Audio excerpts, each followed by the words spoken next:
आइए हम आपको बताते हैं सोम्या पोखरेल को भोजपुरी इंडस्ट्री में काम मिलने से कितने भोजपुरी इंडस्ट्री के लोग नाराज़ हैं। क्योंकि खेसारी लाल यादव ने सोम्या पोखरेल से जो वादा किया है उसे पूरा किया है और जब से सोम्या पोखरेल ने भोजपुरी इंडस्ट्री में काम करना शुरू कर दिए तब से बहुत सारे लोग जलना शुरू हो गए। लेकिन आज के इस वीडियो में हम आपको पूरी फाइनली बताएंगे कि कौन कौन ऐसा हीरोइन है, कौन कौन सा ऐसा एक्टर्स है जो सोम्या पोखरेल को भोजपुरी इंडस्ट्री में आने से रोकते हैं और उनके बारे में विरोध करते हैं। तो सबसे पहले जानने के लिए इस वीडियो को लास्ट तक जरूर देखिए और पहली बार चैनल पे हो तो चैनल को सब्सक्राइब करें। दरअसल दोस्तों देखा जाए तो सोम्या पोखरेल को लेकर भोजपुरी इंडस्ट्री में काफ़ी लोग उनसे जलने लगे और सभी लोग ये कह रहे हैं कि खेसारी लाल यादव को सोम्या पोखरेल को काम नहीं देना। सोम्या पोखरेल जैसे बहुत सारे लड़की है जो ऑलरेडी टैलेंटेड है लेकिन उसे खेसारी लाल यादव ने काम क्यों नहीं दे रहा है। लेकिन उस पर खेसारी लाल यादव ने क्या जवाब दिया आप खुद सुन लीजिए कि भैया उनको साथ नहीं देते हैं जो रियली में टैलेंटेड है,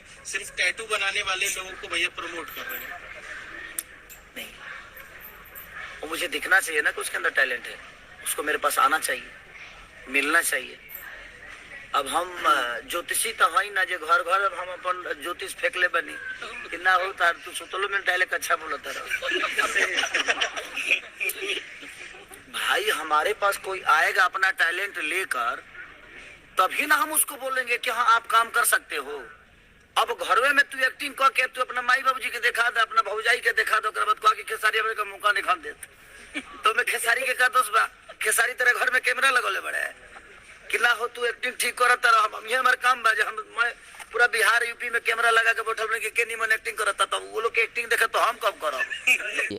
जी हाँ दोस्तों, उसके बाद और भी बहुत सारे लोग हैं जो सोम्या पोखरेल को भोजपुरी इंडस्ट्री में चाहते हैं कि ये नहीं आए और उससे पहले जो हीरोइन है उसे काम मिले या उसको मिले। बट मैं आपको बता देता हूँ कि भोजपुरी इंडस्ट्री में सोम्या पोखरेल को वादा करने वाला खेसारी लाल यादव ने जब से नेपाल के स्टेज शो में इस बात को बोले हैं तब से सोम्या पोखरेल को लेकर काफ़ी ज़्यादा लोग सनसनी फैला रहे हैं और सनसनी ये फैला रहे हैं कि सोम्या पोखरेल को काम नहीं देना चाहिए। और यहीं पर देखा जाए तो भोजपुरी एक्टर्स काजल राघवानी भी अपना ओपनिंग कुछ देते नजर आए लेकिन वो साफ तौर पे नहीं कहे कि आखिर मैं किसको बोलना चाहता हूँ। और यहीं पे देखा जाए तो और भी जैसे कि खेसारी लाल यादव के जो सबसे चहित कलाकार है जैसे पवन सिंह भी खेसारी लाल यादव के इस बात पे सहमत नहीं है और उनका एक कहना है कि सोम्या पोखरेल को काम नहीं देना चाहिए। लेकिन खेसारी लाल डायरेक्टली कहते हैं कि जिसके अंदर टैलेंट है उसे ही हम काम देंगे, लेकिन वो सामने तो नज़र आए। और ऐसे में दोस्तों देखा जाए तो सोम्या पोखरेल को काम भोजपुरी इंडस्ट्री में मिल गया और सोम्या पोखरेल और खेसारी गाना भी शूटिंग हो चुका है, शूटिंग भी खत्म हो चुका है और बहुत ही जल्दी आप सबके बीच वो सॉन्ग आने वाला है।